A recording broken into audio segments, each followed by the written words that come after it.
துயரிலும் துணிவு கொள்ளும் பேறு. பேறு பெற்றோர் என்ற சொற்றொடரை கேட்டதும் மத்தேயு நற்செய்தி 5ஆம் பிரிவில் இயேசு கூறியுள்ள புகழ்பெற்ற வாக்கியங்கள் முதலில் நம் நினைவுக்கு வருகின்றன. ஆனால் இன்றைய வழிபாட்டில் லூக்கா நற்செய்தி 6ஆம் பிரிவில் இயேசு கூறும் பேறு பெற்றோர் வாக்கியங்கள் நற்செய்தியாக நம்மை வந்தடைந்துள்ளன. மத்தேயு நற்செய்தியில் இயேசு மக்கள் கூட்டத்தை கண்டு மலை மீது ஏறி அமர்ந்து கற்பித்ததால் அதை மலைப்பொழிவு என்றும், லூக்கா நற்செய்தியில் இயேசு தன் சீடர்களுடன் இறங்கி வந்து சமவெளியான ஓரிடத்தில் நின்று கற்பித்ததால் அதை சமவெளி பொழிவு என்றும் அழைக்கிறோம். மத்தேயு நற்செய்தியில் இயேசுவின் கூற்றுக்கள் பேறு பெற்றோர் என்ற ஆசி மொழிகளாக மட்டும் ஒலிக்கின்றன. லூக்கா நற்செய்தியில் இக்கூற்றுகள் பேறு பெற்றோருக்கு ஆசிகளாகவும் கேடுற்றோருக்கு எச்சரிக்கைகளாகவும் கூறப்பட்டுள்ளன. நற்செய்தியாளர் மத்தேயு ஏழையரின் உள்ளத்தோர், துயருறுவோர், கனிவுடையோர் என்ற பொதுவான சொற்களை பயன்படுத்தியதால் இயேசு வேறு யாரையோ குறிப்பிடுவது போன்ற உணர்வு எழுகிறது. லூக்கா நற்செய்தியிலோ இயேசு தன் ஆசி மொழிகளையும் எச்சரிக்கைகளையும் தன்னை சூழ்ந்து நின்ற மக்களிடம் நீங்கள் என்ற சொல்லை பயன்படுத்தி நேரடியாக கூறுகிறார். சமவெளியில் நம்மில் ஒருவராக தன்னையே இணைத்து கொண்டு இயேசு நம்மிடம் நேரடியாக கூறும் ஆசி மொழிகளும் எச்சரிக்கைகளும் நமக்குள் எத்தகைய தாக்கங்களை உருவாக்குகின்றன என்பதை ஓர் ஆன்ம ஆய்வாக மேற்கொள்வது நல்லது. அதற்கு முன் இயேசு ஆசி மொழிகளை வழங்கினார் என்ற உண்மையை கொஞ்சம் தியானித்து பயன் பெறுவோம். இயேசு தன் வாழ்நாள் முழுவதும் ஆசீர் ஒன்றையே இவ்வுலகிற்கு வழங்கினார். குறிப்பாக துயரங்களால் துவண்டோரை தன் ஆறுதலான சொற்களாலும் நலம் வழங்கும் அற்புதங்களாலும் நிறைத்தார். ஆசி வழங்குவது இயேசுவுக்கு இயல்பாக அமைந்த ஒரு பண்பு. இத்தகைய பண்பு ஆசீர் நிறைந்த ஒரு மனதிலிருந்து மட்டுமே வெளிவரக்கூடும். இதை புரிந்து கொள்ள புத்த மதத்தில் கூறப்படும் ஓர் உவமை உதவியாக இருக்கும்.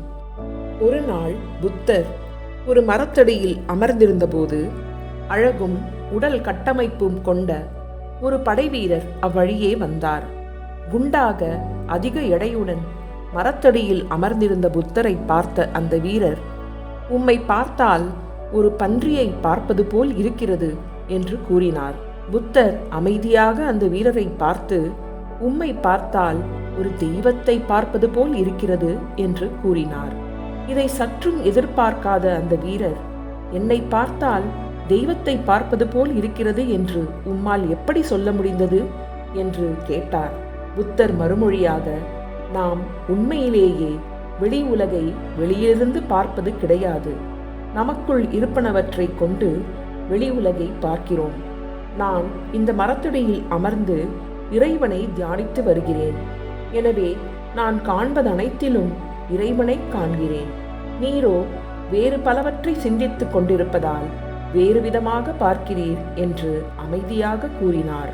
இவ்வுலகை பற்றி, பிறரை பற்றி நாம் கொண்டிருக்கும் சிந்தனைகள், கண்ணோட்டம் அனைத்தும் நமக்கு உள்ளிருந்து உருவாகின்றன. நமது சிந்தனை, சொல், செயல் அனைத்திற்கும் அடித்தளமாக இருப்பது ஆசீர் பெற்ற ஒரு மனநிலையா அல்லது சபிக்கப்பட்ட ஒரு மனநிலையா என்பதை ஆய்வு செய்வது நல்லது.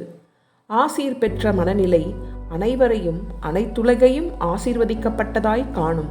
சபிக்கப்பட்ட மனநிலையோ அனைத்தின் மீதும் சாபங்களை அள்ளி வீசும். நம்மில் பலர் நமக்கு வந்து சேரும் ஆசிகளை அலட்சியம் செய்துவிட்டு அவ்வப்போது வரும் துயரங்களை நம் சாபங்களாக பெரிதுபடுத்துவதால் பெரும்பாலான நம் வாழ்வு சபிக்கப்பட்ட மனநிலையிலேயே கழிகிறது. இயேசுவின் சிந்தனை, சொல், செயல் அனைத்தும் ஆசீர் பெற்ற மனநிலையிலிருந்து வெளிவந்தவை.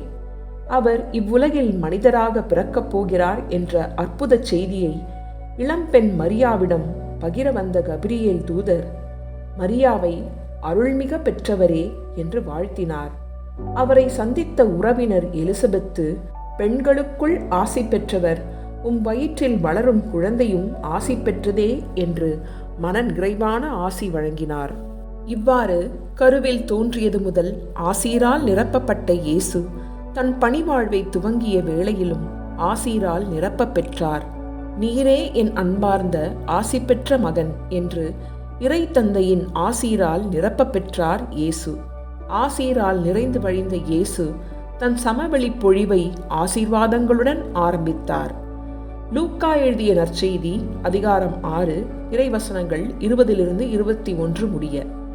ஏழைகளே, நீங்கள் பேறு பெற்றோர், ஏனெனில் இறையாட்சி உங்களுக்கு உரியதே. இப்பொழுது பட்டினியாய் இருப்போரே, நீங்கள் பேறு பெற்றோர், ஏனெனில் நீங்கள் நிறைவு பெறுவீர்கள். இப்பொழுது அழுது கொண்டிருப்போரே, நீங்கள் பேறு பெற்றோர், ஏனெனில் நீங்கள் சிரித்து மகிழ்வீர்கள். ஆசீர் வழங்கிய அதே வேளையில் இயேசு கசப்பான உண்மைகளை கேடுகளாக, எச்சரிக்கைகளாக வழங்கவும் தயங்கவில்லை. இன்றைய நற்செய்தியில் இயேசு கூறியிருக்கும் பேறுகளையும் கேடுகளையும் தவறாக பொருள் கொள்ள வாய்ப்புண்டு. அதாவது, இயேசு ஏழ்மையை, பட்டினியை, அழுகையை ஆசீர்வாதங்களாக உயர்த்தி பேசுவதாக எண்ணி பார்க்க வாய்ப்புண்டு. இயேசு இக்கொடுமைகளை மேன்மைப்படுத்தவில்லை, இவற்றால் துன்புறுவோரை மேன்மைப்படுத்தினார். ஏழ்மை, பட்டினி, அழுகை ஆகிய கொடுமைகளால் துன்புறுவோர் இறைவனை நோக்கி அடிக்கடி திரும்ப, இறைவனை தங்கள் வாழ்வின் ஆதாரம் என்று எண்ணி பார்க்க அவர்களுக்கு வாய்ப்புகள் அதிகம் உண்டு. இதற்கு மாறாக செல்வத்தில், அதிகமான உணவில், மகிழ்வில் ஆழ்ந்திருப்போர் தவறான ஒரு தன்னிறைவு அடைவதால் அவர்களின் பார்வை இறைவனை நோக்கி திரும்புவதற்கு வாய்ப்புகள் குறைவு. இந்த உண்மையை இடித்துரைக்கவே இயேசு ஒன்றுக்கொன்று முரணான இவ்விரு குழுவினரை இணைத்து பேசியுள்ளார்.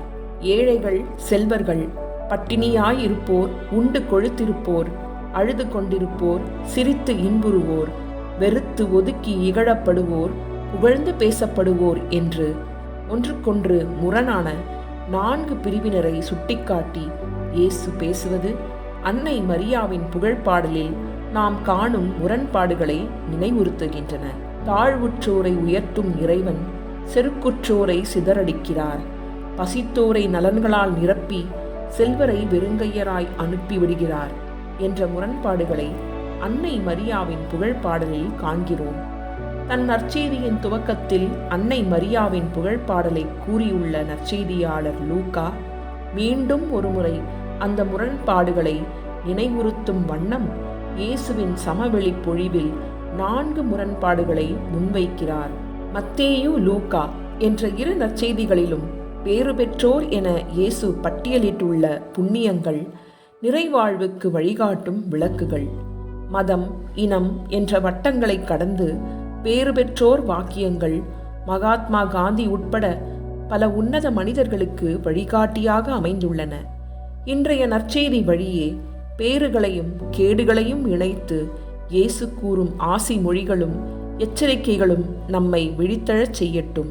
இவ்வுலகிற்கு கனிவை, நீதியை, இரக்கத்தை, அமைதியை உணர்த்தும் கருவிகளாக நம்மை இறைவன் உருவாக்க வேண்டும் என்று மன்றாடுவோம். இந்த மேன்மையான உணர்வுகளை பறைசாற்றும் ஆசி மொழிகள் சிலவற்றுடன் இன்றைய சிந்தனைகளை நிறைவு செய்வோம். மத்தேயு எழுதிய நற்செய்தி 5ஆம் அதிகாரம் இறைவசனங்கள் 5-7 மற்றும் 9. கனிவுடையோர் பேறு பெற்றோர், ஏனெனில் அவர்கள் நாட்டை உரிமை சொத்தாக்கிக் கொள்வர். நீதி நிலைநாட்டும் வேட்கை கொண்டோர் பேறு பெற்றோர், ஏனெனில் அவர்கள் நிறைவு பெறுவர். இரக்கமுடையோர் பேறு பெற்றோர், ஏனெனில் அவர்கள் இரக்கம் பெறுவர். அமைதி ஏற்படுத்துவோர் பேறு பெற்றோர், ஏனெனில் அவர்கள் கடவுளின் மக்கள் என அழைக்கப்படுவர்.